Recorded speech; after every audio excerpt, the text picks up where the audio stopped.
Okay. Okay.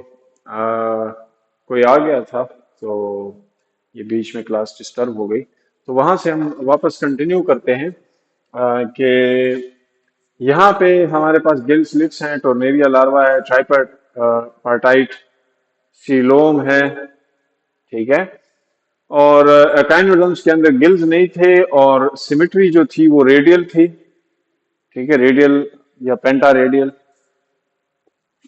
और यहाँ पे सिमेट्री कौन सी है? बाइलेटरल। ठीक है। और इन एंसेस्ट्रल एनिमल्स को जब हम देखने की कोशिश करते हैं तो हमें ये पता चलता है कि यहाँ पे भी ट्राइपार्टाइट सीलोम है। ठीक है। यहाँ पे भी जो लार्वा है वो टॉर्नेरिया लार्वा है। ठीक है। और एक थर्ड फीचर भी है जिसमें एंटेरोसिलस सीलोम है और बायलेटरल सिमेट्री है।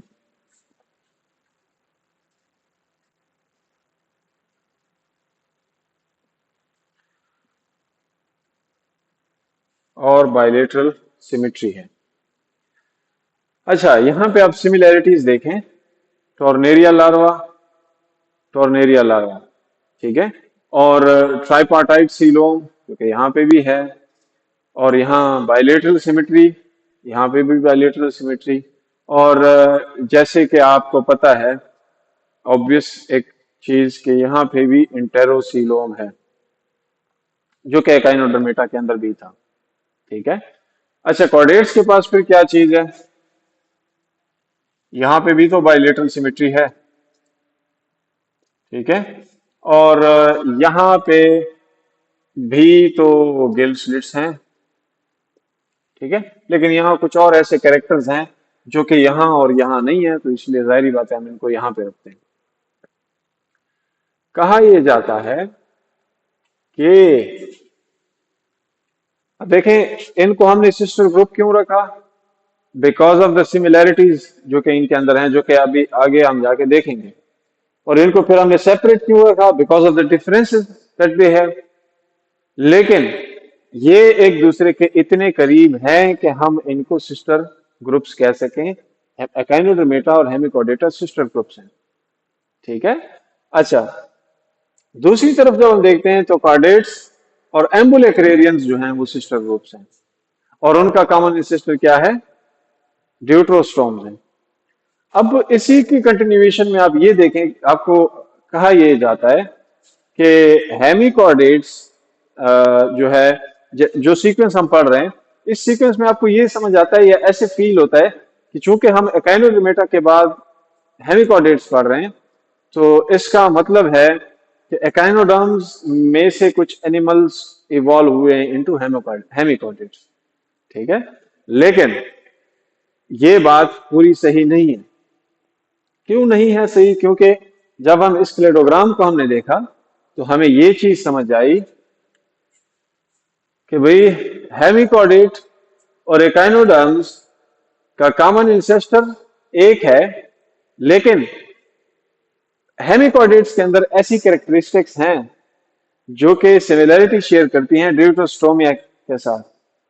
ठीक है। तो इसका मतलब कि ड्यूट्रोस्टोमिया ने 570 मिलियन ईयर्स एगो एम्बुलेक्रेरिया को इवॉल्व किया और कॉर्डेटा को इवॉल्व किया।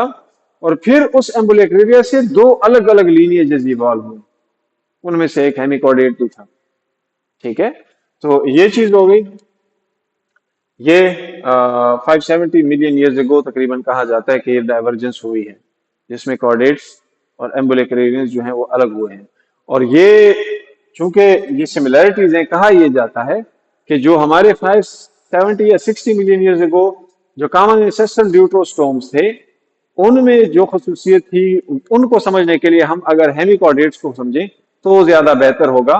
क्योंकि हेमिकॉर्डेट्स के अंदर ही वो कैरेक्टरिस्टिक्स हैं जिनको हम कह रहे हैं कि वो एंसेस्ट्रल ड्यूट्रोस्टोम्स के अंदर भी थे। ठीक है।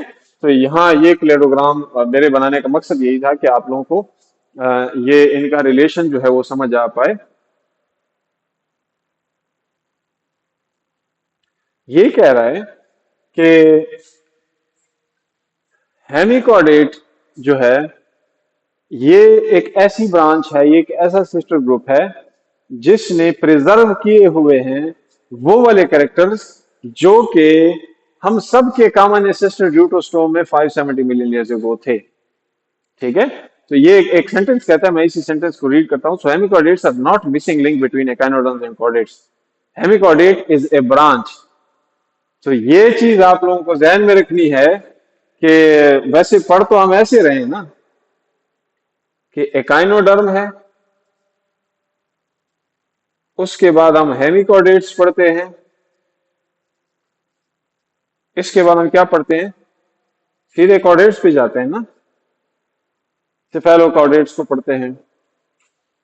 तो ये अब यहां से तो जाहिर तो ये हो रहा है कि हेमिकॉर्डेट्स जो है वो क्या है, मिसिंग लिंक है। हालांकि ये मिसिंग लिंक नहीं है, और ये आपका क्या है, एकाइनोडर्म्स और हेमिकॉर्डेट्स दोनों सिस्टर ग्रुप्स हैं। ठीक है, और ऐसे नहीं है कि एकाइनोडर्म्स में से कुछ इंडिविजुअल्स थे जिन्होंने कॉर्डेट्स बनाया है, ऐसे बिल्कुल भी नहीं है। हाँ, आप ये कह सकते हैं कि एम्बुलेक्रल जो एम्बुलेक्रिया क्लेड है और कॉर्डेटा जो फाइलम है, इन दोनों का जो कॉमन इंसेस्टर था वो एक था। ठीक है, तो इस चीज को आपने थोड़ा क्लियर करना है और इस कंफ्यूजन से नहीं बचना। और ये काफी ज्यादा इसको कंफ्यूजन देखी गई है उसके स्टूडेंट्स के जो कि इस सीक्वेंस को फॉलो कर रहे होते हैं, जो कि यूजुअली करनी भी चाहिए। चूंकि हम देखें, आपने एकाइनोडर्मेटा पढ़ा तो अब आप हेमिकॉर्डेटा पढ़ेंगे ना, you can not directly jump to chordata. तो वो सीक्वेंस तो ठीक है, बट दैट डजंट मीन कि ये मिसिंग लिंक है। ठीक है, अच्छा, आफ्टर दैट मैं इसको मेटता हूं और इसके बाद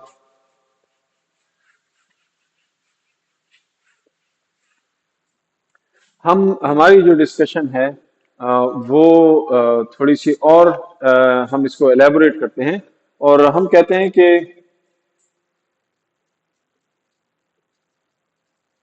कुछ एविडेंसेस को डिस्कस करते हैं जो कि क्या करते हैं, सपोर्ट कर रहे हैं एम्बुलेक्रेरिया लार्वा को।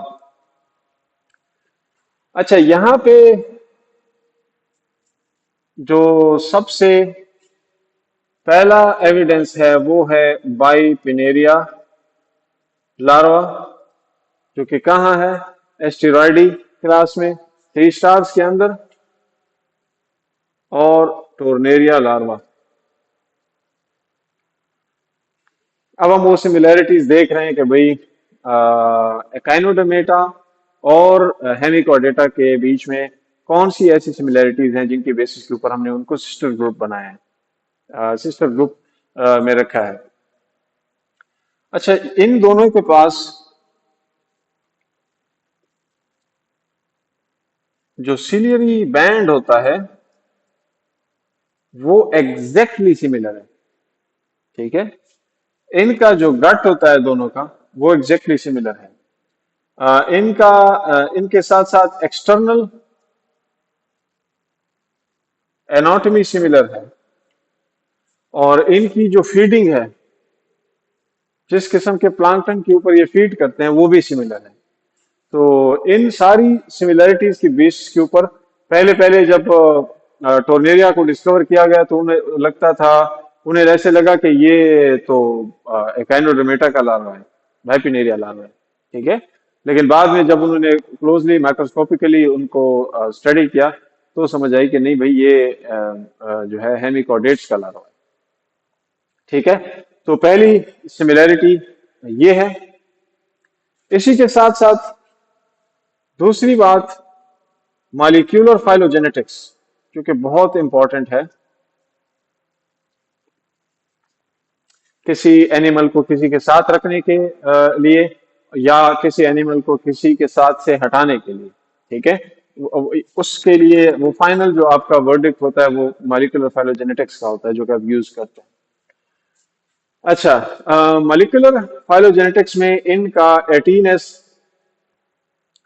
आरएनए, आरआरएनए, इनका स्टडी किया गया है एकाइनोडर्म्स का और हेमिकॉर्डेट्स का, और उसमें सिमिलैरिटीज पाई गई हैं। तो इसके हिसाब से भी इन दोनों को एक साथ रखने की जो है कंसिडरेशन में लाया गया। इसके साथ साथ थर्ड जो है डेवलपमेंटल पैटर्न, ये किस पैटर्न से डेवलप होते हैं। तो यहाँ पे उसने कुछ डेवलपमेंटल पैटर्न्स बताए हुए हैं, जैसे एंटेरोसीली, आर्केंट्रान से पाउचेस निकलती हैं, ठीक है। और इसी एंटेरोसीली के साथ साथ इन दोनों में ट्राइपार्टाइट सीलोम भी है, ठीक है। और उसके साथ साथ तीसरी बात, रेडियल होलो ब्लास्टिक क्लीवेज होती है, ठीक है। तो ये तीन चीजें जो हैं, जो कि इसके डेवलपमेंटल पैटर्निंग में आते हैं, वो भी इन काइनोडर्मेटा और हेमिकॉर्डेटा को एक साथ रखने की सजेशन देते हैं। इसके साथ साथ रोटिंगर और लुई, दो साइंटिस्ट थे, उनकी आप पेपर को भी पढ़ सकते हैं। रोटिंगर एंड LOWY, ये 2015 में उन्होंने स्टडी की थी, और उन्होंने एंटीरियर और पोस्टीरियर एक्सिस के डिटर्मिनेशन वाले जो फैक्टर्स हैं उनको स्टडी किया, जैसा कि WNT signalling, Hox genes, FGF pathway, ये तकरीबन सिमिलर है दो चीजों के साथ, दो एनिमल्स के साथ। एक तो एकाइनोडर्मेटा के साथ, दूसरा किसके साथ हम इसको कंपेयर कर रहे होंगे, कॉर्डेटा के साथ। तो ये बड़ी जबरदस्त इन्होंने उसको क्लियर कर दिया था कि जो एंटीरियर और पोस्टीरियर एक्सिस ने बनना है, उनके लिए जितने भी जीन्स या सिग्नलिंग की रिक्वायरमेंट है, क्या वो सिमिलर है across the phylum, echinodermata, Hemichordata और कॉर्डेटा। तो वो सिमिलर है। तो ये एक तीसरी रीजन थी जिसने ये चीज क्लेरिफाई की कि वाकई में एकाइनोडर्मेटा और हेमिकॉर्डेटा सिमिलर हैं। और इसी चीज को आप कॉर्डेटा के ऊपर भी अप्लाई कर सकते हैं विद सम एक्सक्लूजन। जाहिर बात है, ये लार्वा तो हेमिकॉर्डेटा का है, ये एकाइनोडर्मेटा का है। लेकिन जब आप गट की बात करते हैं, बीइंग ड्यूटरोस्टोम, तो इसकी गट की डेवलपमेंट कैसी हो रही है, वो कॉर्डेट्स के अंदर भी सिमिलर है। मॉलिक्यूलर फाइलोजेनेटिक्स कॉर्डेट्स की थोड़ी बहुत इसके साथ मिलती है आपसे। फेलो कॉर्डेट्स के राइबोसोमल आरएनए स्टडीज को देखें तो वो इस चीज को क्लियर करती हैं। डेवलपमेंटल पैटर्न्स इनके सिमिलर हैं। कॉर्डेट्स के अंदर भी एंटेरोसिली होती है, ठीक है। कॉर्डेट्स के अंदर भी रेडियल होलोब्लास्टिक क्लीवेज होती है, ठीक है। Not all of them, but जो उनके कैरेक्टरिस्टिक कॉर्डेट्स हैं। रोटिंगर और लेवी ने जो इस पोस्टीरियर एक्सिस को कंफर्म किया, तो ये फर्दर रीइंफोर्स करती है इस आइडिया को दैट दे आर रिलेटेड। और दिस मेक्स सेंस कि हम कहें कि काइनोडर्मेटा और हेमिकॉर्डेटा जो है वो सिस्टर ग्रुप्स हैं।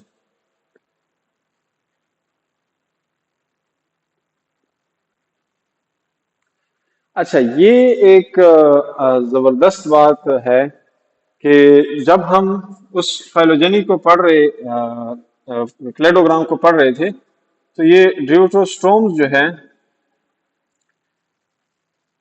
एक कॉर्डेट की तरफ गए और दूसरा एम्बुलेक्रेरिया, और एम्बुलेक्रेरिया फिर गया हेमिकॉर्डेट्स के अंदर। यहाँ पे क्या थे, गिल स्लिट्स अपेयर हो चुके थे। तो आपको पता है कैनोडर्म के अंदर तो नहीं थे, यहाँ पे भी हमने गिल स्लिट्स कहा था, ठीक है। तो एक ऐसा कॉमन इंसेस्टर ड्यूट्रोस्टोम का रहा है जिसके अंदर गिल स्लिट्स थे। तो अगर गिल स्लिट्स ड्यूट्रोस्टोम्स के अंदर हैं और आज हेमिकोडेट्स के अंदर भी हैं, तो हम ये कह सकते हैं कि ये जो कैरेक्टर है, ये एक्सक्लूडिंगली कॉर्डेट्स का नहीं है। ठीक है, हम ऐसे नहीं कह सकते कि गिल स्लिट्स जो हैं ये मोनोफाइलेटिकली सिर्फ कॉर्डेट्स में है, नहीं, ऐसे नहीं है। गिल स्लिट्स इंडिपेंडेंटली हेमिकॉर्डेट्स के अंदर नहीं इवॉल्व हुए, बल्कि ये कैरेक्टर इन दोनों के कॉमन एंसेस्टर ड्यूटरोस्टोम के अंदर था। ठीक है, तो इस चीज को भी आप लोगों ने जहन में रखना है, ये भी बड़ी एक इंपॉर्टेंट बात है। अच्छा, ये चीज होने के बाद हमने क्या किया, हेमिकॉर्डेट्स को एकाइनोडर्म के साथ और कॉर्डेट्स के साथ लिंक कर दिया है, कनेक्ट कर दिया है। और अभी आप लोगों को इस चीज की समझ आ गई है कि हेमिकॉर्डेट्स की रिलेशन एकाइनोडर्म्स के साथ किस तरह की है, और हेमिकॉर्डेट्स का जो रिलेशन है वो कॉर्डेट्स के साथ किस तरह से है। ठीक है, इसके बाद अब हम जनरल कैरेक्टरिस्टिक्स को डिस्कस करेंगे, और जनरल कैरेक्टरिस्टिक्स को डिस्कस करते हुए हम उसके मुख्तलिफ रीजन्स को भी साथ साथ डिस्कस करते जाएंगे। ठीक है,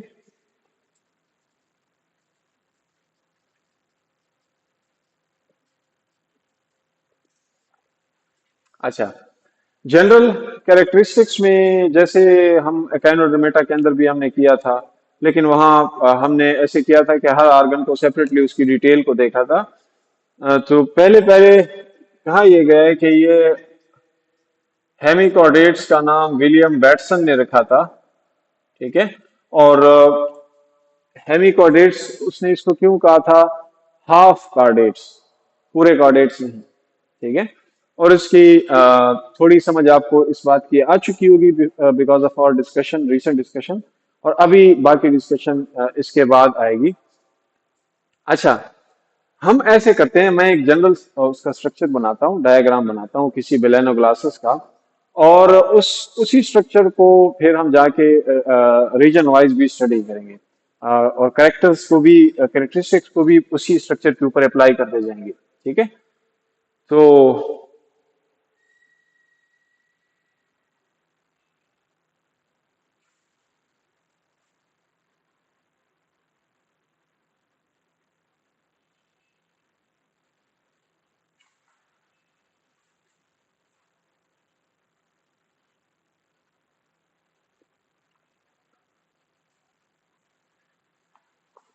ये कॉलर, इसको कॉलर कहते हैं। ठीक है, मैं इसको बैठ रहा हूं, बट यू नो कि यहाँ पे एक ई वेजिनेशन है।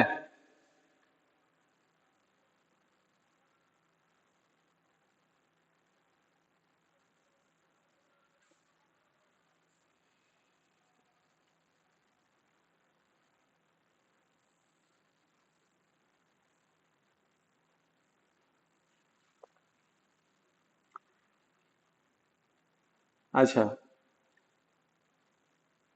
दीज आर, ये इसकी आंखें नहीं है, यहाँ कुछ स्पेशलाइज्ड सेल्स होते हैं, जिसका एक नाम है जिसको हम कहते हैं प्रोबोसिस ग्लैंड।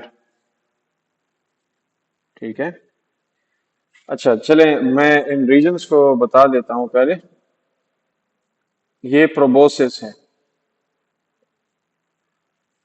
ये जो पार्ट है इसको कॉलर कहते हैं, और ये पार्ट ट्रंक है। ठीक है, अच्छा, इसी के साथ साथ ये रीजन माउथ है, और ये माउथ आपको नजर आ रहा है, ये कहाँ पे मौजूद है, ये वेंट्रली मौजूद है।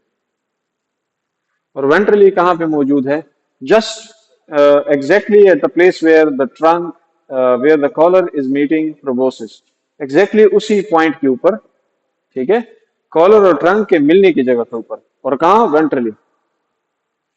इसके साथ साथ ये इसका फेरेंक्स है, और इसके फेरेंक्स के अंदर ये फेरेंक्स है, और इसी के फेरेंक्स के अंदर क्या है, गिल स्लिट्स हैं। ठीक है, इनके फंक्शन के ऊपर अभी हम आएंगे। और इसके साथ साथ जो गट है वो कॉन्टिन्यूअस है into the trunk as well. और यहां आप देख रहे हैं दिस इज एनस। ये कहाँ मौजूद है? Posterior most, posterior most region में एनस जो है वो क्या है, प्रेजेंट है। अच्छा, तो अगर ये पोस्टीरियर मोस्ट रीजन में प्रेजेंट है तो टेल तो फिर ना हुई।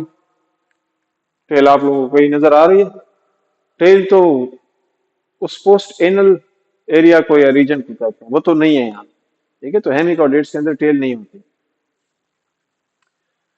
अच्छा, यहाँ पे आपको ये तीन रीजन्स मैंने बना के दिए हैं। इन्हीं तीन रीजन्स के अंदर सीलोम होता है। ठीक है, और उस सीलोम को जो कि इस प्रोबोस्किस रीजन में प्रेजेंट है उसको प्रोटोसिल कहते हैं। और जो ये कॉलर है, चलिए मैं इसको थोड़ा सा डिफरेंटली कलर कर लेता हूं। जो प्रोबोसिस के अंदर जो सीलोम है उसको प्रोटोसिल कहते हैं। और ये ग्रीन कॉलर के अंदर जो सीलोम है उसको मीजोसिल कहते हैं। और ट्रंक के अंदर जो सीलोम है उसको मेटासिल कहते हैं। ठीक है, तो ये मीजोसिल और ये मेटासिल। तो ये तो अगेन थ्री डिफरेंट सेक्शंस में डिवाइड हो गया है सीलोम। तो इस सीलोम को हम कह सकते हैं ना कि ये ट्राई पार्टाइट सीलोम है।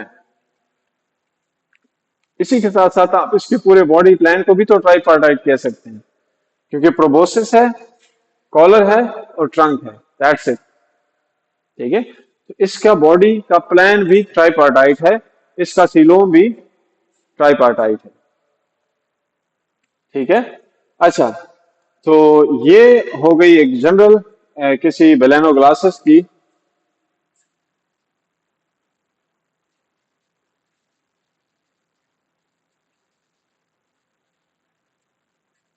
बेलेनोग्लासेस या एकॉर्न वर्म, वर्म जिसको कहते हैं, उसकी। और उसका गट आप लोगों ने देख लिया। और हमने ट्राइपार्टाइट सीलोम का कॉन्सेप्ट भी यहां से समझ लिया। तो ये सबसे पहला जो इंपॉर्टेंट कैरेक्टर इस स्ट्रक्चर को देखते हुए आप लोगों ने समझा है, दैट इज ट्राइपार्टाइट सीलोम। ठीक है, और इसको ट्राइपार्टाइट बॉडी प्लान भी कहते हैं, जैसे अभी पहले मैंने मेंशन भी किया था कि ट्राइपार्टाइट बॉडी प्लान, क्योंकि ये क्या है, प्रोबोसिस, इसके साथ साथ कॉलर एंड ट्रंक। ठीक है, अच्छा, तो यहां पे कुछ और इंपॉर्टेंट चीजें। अब इस प्रोबोसिस या प्रोटोसिल के अंदर क्या क्या आपको देखने को मिल सकता है? अगर हम प्रोबोसिस की बात कर रहे हैं तो हम प्रोटोसिल की बात कर रहे हैं, अगर हम प्रोटोसिल की बात कर रहे हैं तो हम प्रोबोसिस की बात कर रहे हैं। ठीक है, तो यहां पे हर्ट होता है और हर्ट के साथ साथ ग्लोमेरुलस होता है। ग्लोमेरुलस या किडनी, किडनी एक वर्ड यूज किया जाता है लेकिन ट्रू किडनीज तो नहीं होती। Just simple highly vascular system होता है जो कि फिल्टर कर सकता है सीलोम में से नाइट्रोजनस वेस्ट को। तो उसको आप ग्लोमेरुलस कह देते हैं, क्योंकि ओवरऑल वो किडनी की जिस तरह की शेप होती है वैसे तो नहीं है, ये जस्ट ब्लड वेसल्स हैं। और उन ब्लड वेसल्स चूंकि वो एक्सक्रीशन का काम कर रहे हैं, फिल्ट्रेशन का काम कर रहे हैं, तो हम इनको ग्लोमेरुलस कह रहे हैं। ठीक है, अच्छा, तो कॉलर में फिर क्या चीज है? कॉलर के अंदर मौजूद है नर्व रिंग।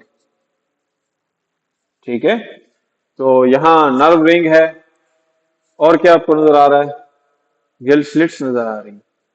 ठीक है, और अभी हम डिस्कस करेंगे आगे जाके, स्टोमोकोड भी यहाँ पे प्रेजेंट होते हैं। ठीक है, तो उसको भी मैं बना लेता हूं।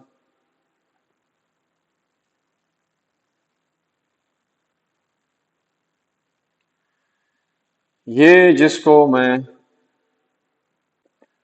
रेड कलर कर रहा हूं, ये क्या है? ये स्ट्रोमोकॉर्ड है। ठीक है, तो स्ट्रोमोकॉर्ड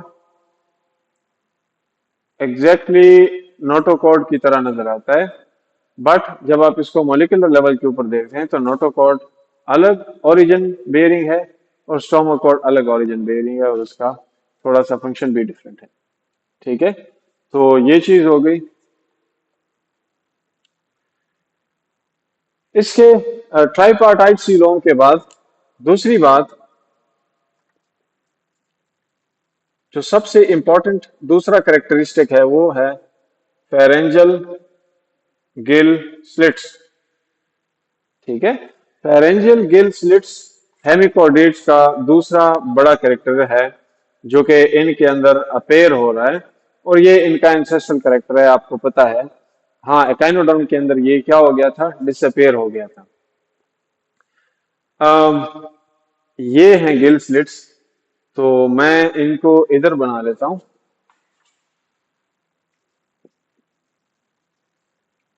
और इन गिल स्लिट्स के बारे में कहा जाता है कि इनका डुअल फंक्शन होता है। एक फंक्शन तो ऑब्वियस है, गैसियस एक्सचेंज का। दूसरा फिल्टर फीडिंग का।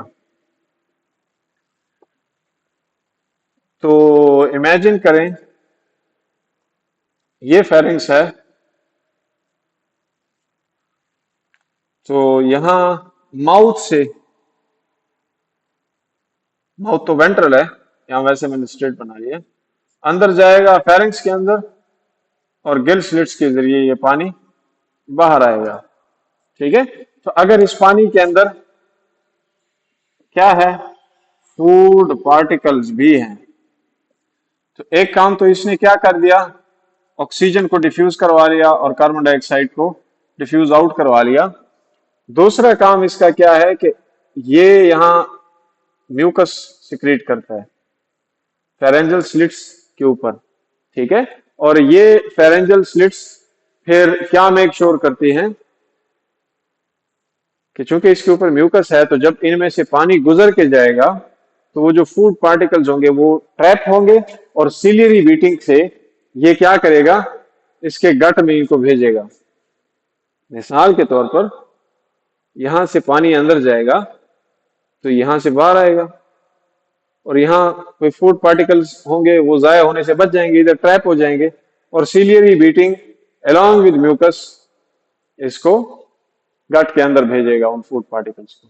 ठीक है, तो यहाँ पे आपने ये भी देख लिया कि गैसियस एक्सचेंज और फिल्टर फीडिंग दोनों फंक्शंस ये गिल्स परफॉर्म करते हैं, गिल स्लिट्स। ठीक है, अच्छा, तो यहाँ पे ये चीज हो गई। इन गिल स्लिट्स का नंबर जो है ये वैरी करता है, कुछ में चंद जोड़े, 10 जोड़े गिल स्लिट्स होंगे, 12 जोड़े होंगे, लेकिन कुछ में सैकड़ों तक जाते हैं गिल स्लिट्स। और कुछ में यूं होता है कि through out life gill slits produce होते रहते हैं, और वो उतना ही एफिशिएंटली गैसेस को डिफ्यूज करवाता रहता है। ठीक है, तो ये एक दूसरी कैरेक्टरिस्टिक जिसको हमने देख लिया, और उसके कंपैरेटिव फंक्शन को भी देख लिया।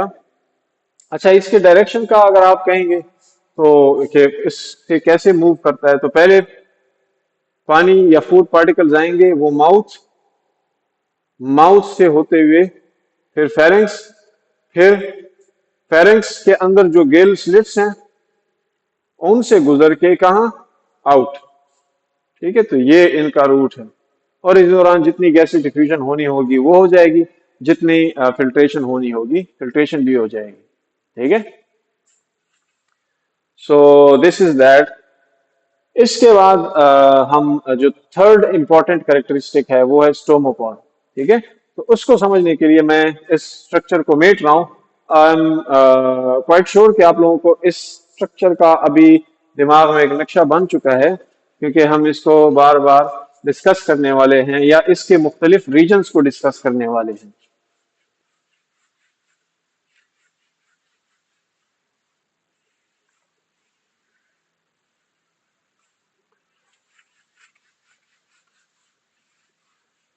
ओके, फोर्थ,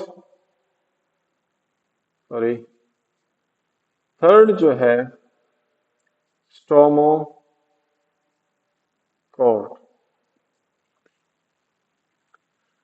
इस स्टोमोकॉर्ड को समझने के लिए मैं अब क्या करता हूं, थोड़ा सा और जूम इन करता हूं और प्रोबोसिस और कॉलर के अंदर दिखाता हूं कि ये स्टोमोकॉर्ड की पोजीशन क्या है। और चूंकि मैं स्टोमोकॉर्ड की पोजीशन बता रहा हूँ, तो क्यों ना इसके साथ साथ बाकी जो स्ट्रक्चर्स होंगे, जो हार्ट था, जो ग्लोमेरुलस था, वो कैसे प्रेजेंट है वो भी बता देते हैं। ठीक है, तो ये कॉलर है,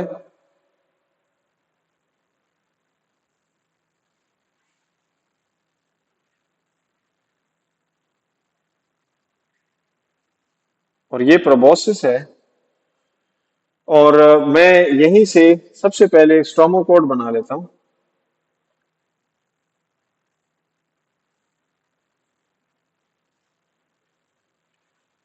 आप ये इसको पढ़ते हुए देखेंगे कि ये रीजन कौन सा है।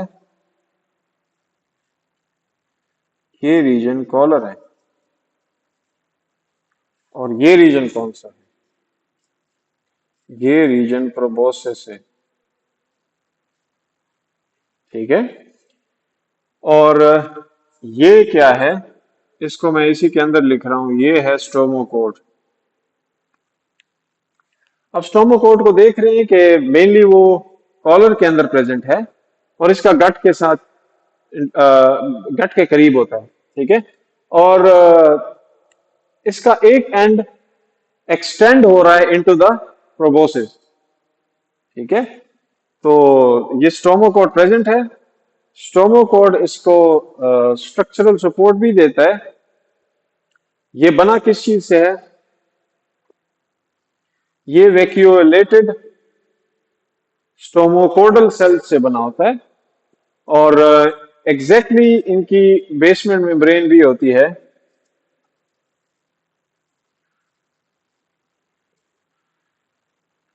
आप लोगों ने एनिमल डाइवर्सिटी 2 में हम आगे जाके पढ़ेंगे कि नोटोकॉर्ड की क्या स्ट्रक्चरल एनाटॉमी और उसके अंदर किस किस्म के सेल्स प्रेजेंट होते हैं। तो उसका भी एग्जैक्ट यही होता है, वैक्यूलेटेड सेल्स होते हैं, उसके अंदर कुछ खास लिक्विड होता है, फ्लूइड होता है, और दूसरी तरफ उसकी एक बहुत ही यूनिक बेसमेंट मेम्ब्रेन होती है। इसी नोटोकॉर्ड स्टोमोकॉर्ड के पास भी वैक्यूलेटेड सेल्स हैं। हाँ, उनकी बायोकेमिस्ट्री सारी चीजें डिफरेंट हैं, but they are vacuolated cells, और इन्हीं की बेसमेंट मेम्ब्रेन भी होती है। तो यहां से ये चीज आपको समझ में आने लग जाती है कि पहले हमें ये लगता था कि नोटोकॉर्ड और स्टोमोकॉर्ड एक ही चीज है, लेकिन बाद में जब हमने थोड़ी मोलिकुलर स्टडी की तो हमें समझ में आया कि नहीं, stomochord is different as compare to notochord. ठीक है, तो इन दोनों की जो एवोल्यूशन है वो सेपरेटली हुई है और इंडिपेंडेंटली हुई है। ठीक है, इसलिए तो उनमें सिमिलैरिटीज इंडिपेंडेंटली अपेयर हुई है। ऐसे नहीं था कि ये पीछे कहीं किसी एंसेस्टर में नोटोकॉर्ड जैसा कोई चीज स्ट्रक्चर प्रेजेंट था जिससे नोटोकॉर्ड और स्टोमोकॉर्ड बने हो। ठीक है, क्योंकि नोटोकॉर्ड कहाँ अपेयर हुआ है, कॉर्डेट्स के अंदर। वो हमने देखा था कि वो ड्यूट्रोस्टोमा में एम्बुलिक्रेरिया और कॉर्डेटा डाइवर्ज हुए थे। ठीक है, फिर एम्बुलिक्रेरिया के अंदर जाके हेमिकॉर्डेटा के अंदर स्टोमोकॉर्डा में नजर आता है। ठीक है, अच्छा, सो ये स्टोमोकॉर्ड है, और यहां ये कह रहा है, यही वही बात कर रहा है कि it projects towards the end inside the proboscis, और ये इसका जो प्रोजेक्टेड एंड होता है वो ग्लोमेरुलस और हर्ट के करीब होता है। ठीक है, तो चले वो बना लेते हैं।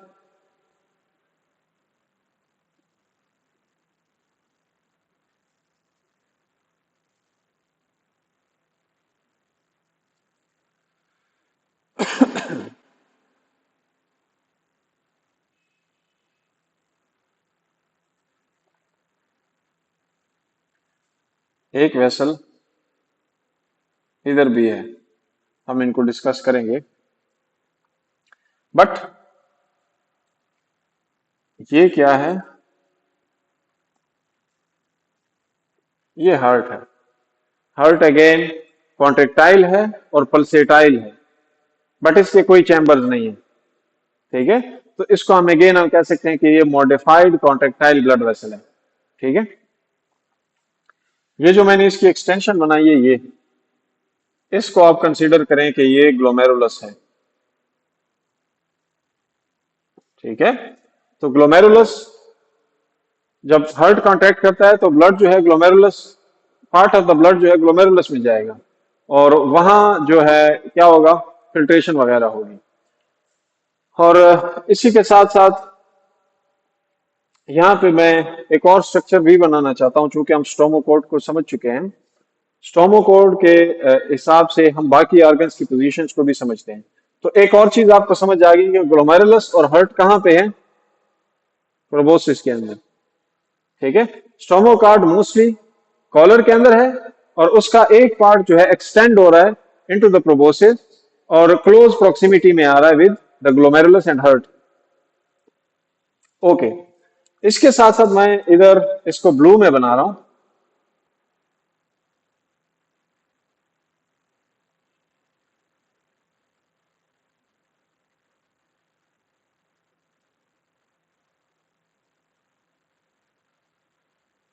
और यहाँ पे ये एक रिंग रिंग बनाते हैं, और ये फिर नीचे भी जाता है। ठीक है। ये मैंने क्या बनाया, ये डोर्सल नर्व कॉर्ड है। ये नाम आप लोगों ने सुना है कहीं, डोर्सल नर्व कॉर्ड। ठीक है। यहाँ गैंग्लियोनेशन भी हुई होती है, और फिर यहाँ ये इसका रिंग बनता है, जैसे हमने प्लेटियल मिल्टस के अंदर देखा था। थोड़ी सी थोड़ा सा इसको सेंट्रलाइज किया जा रहा है। और ये क्या होगा, ये वेंट्रल होगा, वेंट्रल नर्व। यहाँ पे अब मैंने इसको डोर्सल क्यों कहा या इसको वेंट्रल क्यों कहा, ये आपको पता है। ठीक है। इसको क्यों कहा है, क्योंकि जिस बेलेने ग्लासेस को हम देख रहे हैं, जिस एकॉर्न वर्म को हम देख रहे हैं, उसका उसको हमने ऐसे साइड से काटा है। तो ये जाहिर बात है इसका डोर्सल रीजन होगा, और ये इसका वेंट्रल, ये इसका वेंट्रल, ये इसका डोर्सल। इसी के साथ ये डोर्सल नर्व कॉर्ड क्या है, ये हॉलो है। ठीक है। तो अगर ये हॉलो है तो इसके अंदर फ्लूइड भी होगा। यही चीज तो कॉर्डेट्स के अंदर भी होती है, जिसमें हम स्पाइनल कोड होता है, और स्पाइनल कोड के अंदर फ्लूइड भी होता है, जिसको आप न्यूरोसेल कहते हैं। ठीक है। उसके अंदर वो कैविटी जिसके अंदर वो सेरेब्रोस्पाइनल फ्लूइड चलता है, सर्कुलेट करता है। एनी हाउ, ये हालो होता है, ये हालो नहीं होता। और चूंकि ये हालो है, so you should start imagining it कि यही डॉर्सल हॉलो नर्व कॉर्ड तो कॉर्डेट के अंदर भी है, और उसके एक कैरेक्टरिस्टिक भी है। तो यहाँ पे एक रिड्यूस्ड फॉर्म उसकी हमें नजर आ रही है हेमिकॉर्डेट्स के अंदर। ठीक है। अच्छा, ये चीज हो गई। इसके साथ साथ ये कौन सी वेसल है, जैसे आपको पता है ये डोर्सल वेसल है, और ये फिर कौन सी वेसल है, ये वेंट्रल वेसल है। ठीक है। अब अगर मैं इसका गट भी बनाता तो और आपको ये चीज क्लियर हो जाती, लेकिन यहाँ पे आप उसको बना ही नहीं सकते। वो गट वाला इमेज पहले जो हमने बनाया था उसको आप ध्यान में रखें। ठीक है। अच्छा, तो स्टोमोकॉर्ड हमें समझ आ गया। स्टोमोकॉर्ड के बाद हमने नर्व कॉर्ड को भी देखा, और ये कहा यह जाता है कि ये जो डोर्सल नर्व कॉर्ड है, डोर्सल नर्व कॉर्ड, ये एराइज होता है फ्रॉम डोर्सल एक्टोडर्मल सेल्स, और ये पिंच करता है, पिंच नहीं, invaginate inside the body cavity, और इनसाइड पिंच करके डोर्सल नर्व कॉर्ड बनाता है। ठीक है, इस चीज को भी आप लोगों ने ध्यान में रखना है। मिसाल के तौर पर ये डोर्सल एक्टोडर्मल रीजन है, जब डेवलपमेंट हो रही है तो ये इधर ऐसे पिंच करेगा और फिर यहाँ से ये सेपरेट हो जाएगा, ये अलग हो गया, और फिर इससे इवेंचुअली डोर्सल नर्व कॉर्ड बनेगा और इससे इवेंचुअली सारा नर्वस सिस्टम उसका बनेगा। ठीक है, तो ये चीज आप लोगों ने जहन में रखनी है। यहाँ पे उसने बनाए हुए हैं तो मैं भी बना लेता हूँ। गिल स्लिट्स, ये ले, तो गिल स्लिट्स यहाँ प्रेजेंट है। आप इमेजिन करें कि गिल स्लिट्स कहाँ होंगे, फेरिंक्स की बॉडी वॉल के अंदर होंगे। एक और इंपॉर्टेंट चीज, ग्लोमेरुलस का हम कह रहे थे कि ये क्या है, नेटवर्क ऑफ ब्लड वेसल्स। ठीक है, इस प्रोबोसिस के ऊपर बहुत सारा सिलिया होता है,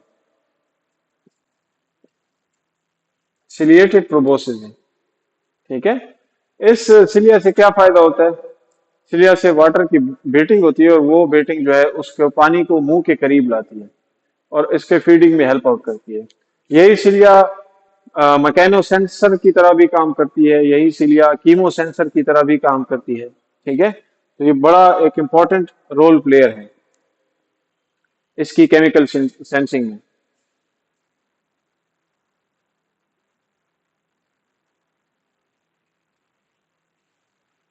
ठीक है, तो ये फिगर किसका है,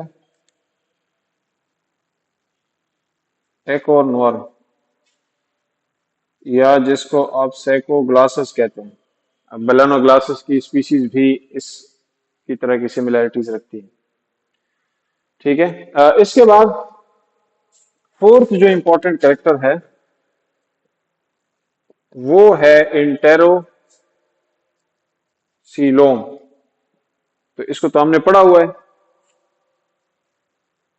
प्रोटोसिल है, मीजोसिल है और मेटासिल है। ठीक है, प्रोटोसिल के अंदर ये कहां प्रेजेंट था, प्रोबोसिस के अंदर।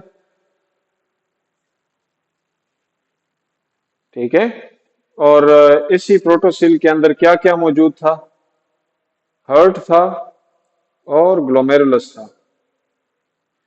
मीजोसिल में क्या था, स्टोमोकॉर्ड है मोस्टली, डोर्सल नर्व कॉर्ड है।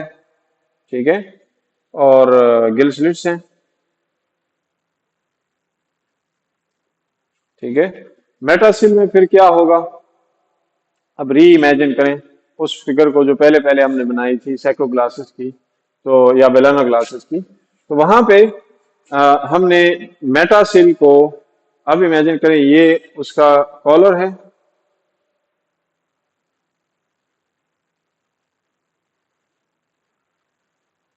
और ये इसका गट का पार्ट है, यहाँ ये फेरेंक्स में कन्वर्ट हो जाते हैं। ये सारा क्या था, मेटासिल। ठीक है, तो इस मेटासिल के अंदर क्या चीजें मौजूद हैं।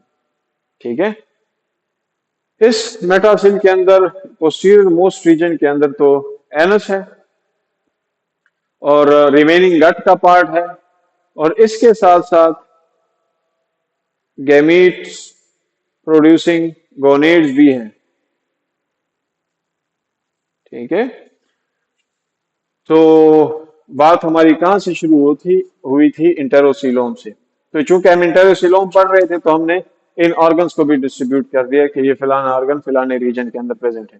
ठीक है, तो इनका इंटेरोसीलोम है, आर्क एंट्रांस से पाउचेस निकलते हैं, इसको हम पढ़ चुके हैं पहले डिटेल में। और तो प्रोटोसिल, मिजोसिल और मेटासिल, ट्राइपार्टाइट सीलोम, जिसको हमने पहले पहले इसका जिक्र भी किया था। कहा यह जाता है कि प्रोटोसिल, मेसोसिल, मेटासिल जो है ये पेयर में आते हैं, जोड़ों में आते हैं, लेकिन जो प्रोटोसिल का जोड़ा होता है ये डेवलपमेंट में फ्यूज हो जाता है और उससे एक प्रोटोसिल बन जाता है। लेकिन मेसोसिल जोड़ों में रहता है और मेटासिल भी जोड़ों में रहता है।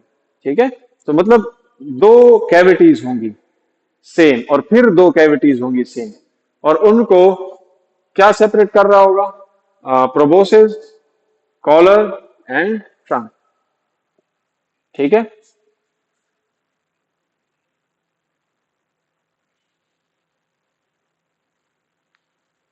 ओके, सो आई थिंक यहाँ ये चीजें हम समझ चुके हैं।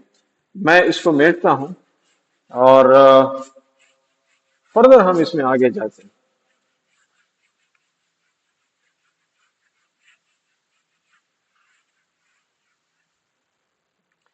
तो चूंकि हमने इंटेरोसिलोम को डिस्कस कर लिया, ये चीज के प्रोबोसिस के अंदर जितने भी स्ट्रक्चर्स थे उनके बारे में हमने उनका जिक्र हमने कर लिया।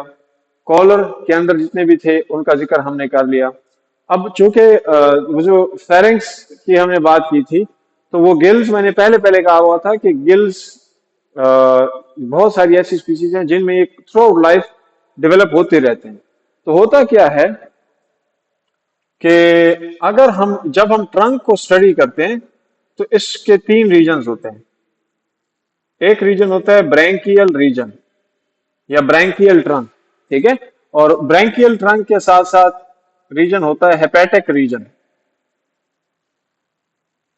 और इस हेपेटिक रीजन के बाद एंड में एब्डोमिनल रीजन आता है, ठीक है। और इस एब्डोमिनल रीजन के अंदर फिर बिल्कुल आखिर में पोस्टीरियर ट्रंक आता है, ठीक है। और इस पोस्टीरियर ट्रंक में जैसे मैंने कहा था गोनेड्स हैं और इवेंचुअली एनस है।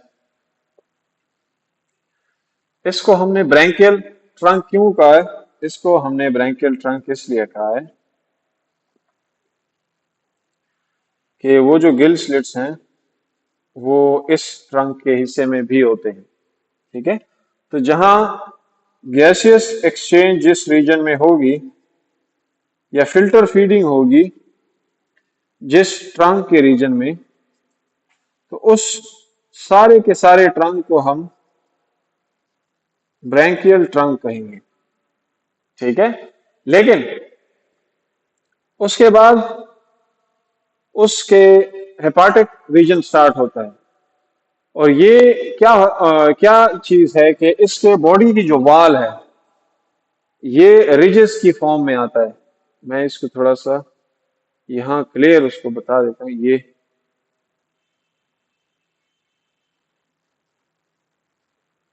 ठीक है, ये क्या है? ये है हेपाटिक रिजेस, ठीक है। ये डाइजेशन में हेल्प करते हैं इस एनिमल की।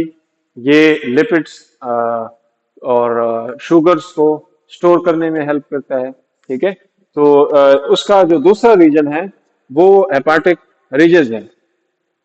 इसके साथ साथ हमने एब्डोमिनल रीजन की बात की।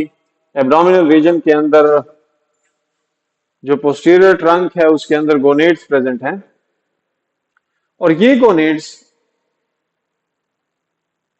इनके उसी तरह क्या होते हैं? गोनोडक्ट्स होते हैं। फिर वो गोनोडक्ट्स ओपन होते हैं इनटू गोनोपोर और फिर आउटसाइड। ये जो गोनोपोर होते हैं ये इस एनिमल के लेटरल साइड के ऊपर बहुत सारे गोनोपोर्स, बहुत सारे गोनोडक्ट्स के जरिए गोनोडक्ट्स जो है गोनोपोर के जरिए बाहर की तरफ एक्सपोज हो रहे होते हैं। तो उसका मतलब क्या है कि अगर ये एब्डोमेन है और पोस्टीरियर मोस्ट रीजन है और ये कोई गोनेड है, तो ये दिस इज गोनोडक्ट। ये क्या है? ये गोनोपोर है। और ये क्या है? ये गोनेड है, ठीक है। तो ये अब इस गोनोपोर को देखें, ये किस साइड पे प्रेजेंट है? ये लेटरल, ठीक है। तो लेटरल से क्या मुराद है इसको हम बार बार बता भी चुके हैं। ये इस डस्टर का लेटरल साइड है, ठीक है। ये डोर्सल है और ये वेंट्रल है। तो इसी तरह ये पोर्स प्रेजेंट होते हैं और इन पोर्स के जरिए ही गैमीट्स की डिस्पर्सल होती है। अब होता क्या है, चूंकि हमने इस बात का जिक्र पहले एकाइनोडर्म्स के अंदर भी किया था, यहां पे भी हम करेंगे कि ये जो एनिमल्स हैं इनके अंदर फर्टिलाइजेशन होती है एक्सटर्नल, और जिनमें एक्सटर्नल फर्टिलाइजेशन होती है तो उनमें गैमीट्स की जो क्वांटिटी है या नंबर है वो बहुत ज्यादा होता है। ठीक है। अब फॉर एग्जांपल हम यहाँ पे क्या करते हैं, इसके लिए एक और टर्म यूज कर लेते हैं, उसको कहते हैं broadcast spawning.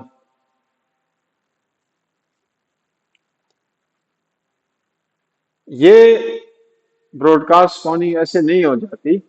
For example mail जो है क्या करेगा, कुछ फेरोमोन रिलीज करेगा,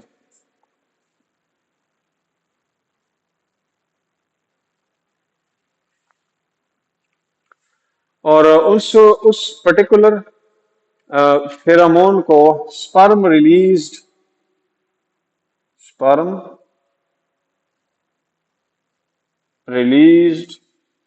फेरोमोन कहते हैं। और इसकी एक इंपॉर्टेंट और अहम मिसाल प्रोस्टोग्लैंडीन्स है।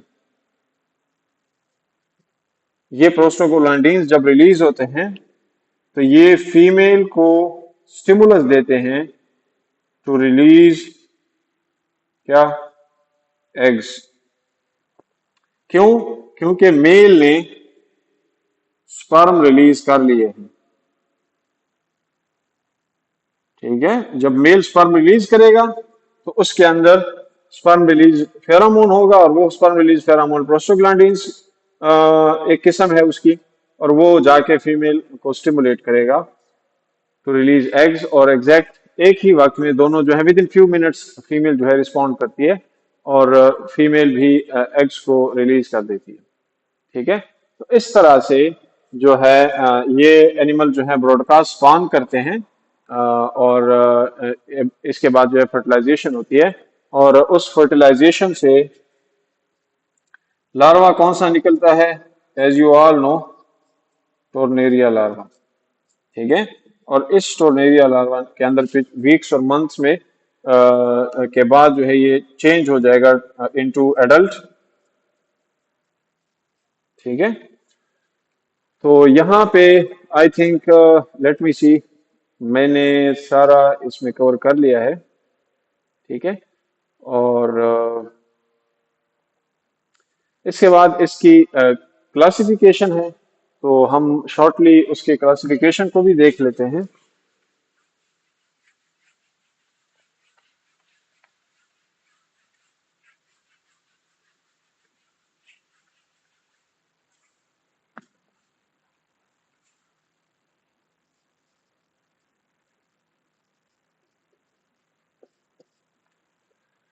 और क्लासिफिकेशन इसकी तकरीबन इसके स्पीसीज 130 स्पीसीज है, बहुत ही एक ये छोटा फाइलम है, और ये प्योरली मरीन है। ठीक है। ये भी एकानोडर्म्स की तरह खारे पानी में रहता है। और इसका जो पहला क्लास है वो है इंटेरो न्यूविस्टा। ठीक है। और दूसरा क्लास है टीरोब्रैंकिया। इसके इंटेरोनिस्टा के तकरीबन 120 स्पीसीज हैं, और टीरोब्रैंकिया के तकरीबन 20 से 30 स्पीसीज पर यह मुश्तमिल है। एंटेरोनोइस्टा में गिल स्लिट्स हैं, और यहाँ पे गिल स्लिट्स एब्सेंट हैं।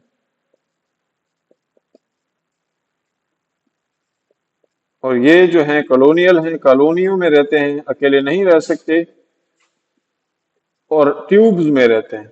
आप इनके इमेजेस को सर्च करें तो आपको समझ आएगी, ये ट्यूब्स में रहते हैं। हालांकि ये जो है सॉलिटरी, ये अकेले रह सकते हैं। ठीक है। इनकी एग्जाम्पल बेलानोग्लासस जीनस है, सैकोग्लासस जीनस है। ठीक है। और एक थर्ड भी है, द थर्ड वन इज क्लासोबेलानस, क्लासो बैलेनस। और यहाँ प्टेरोब्रैंका के अंदर रैबिडो प्लूरा जीनस जो है एग्जाम्पल है, and the second one is सिफेलोडिस्कस।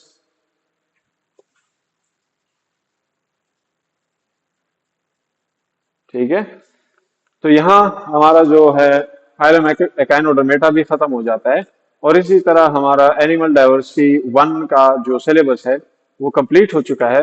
And I am hopeful कि आप लोगों को इससे बहुत कुछ सीखने के मिला होगा। एंड इसके बाद जो है हम एनिमल डाइवर्सिटी टू को स्टार्ट करेंगे प्रॉपरली। Thank you.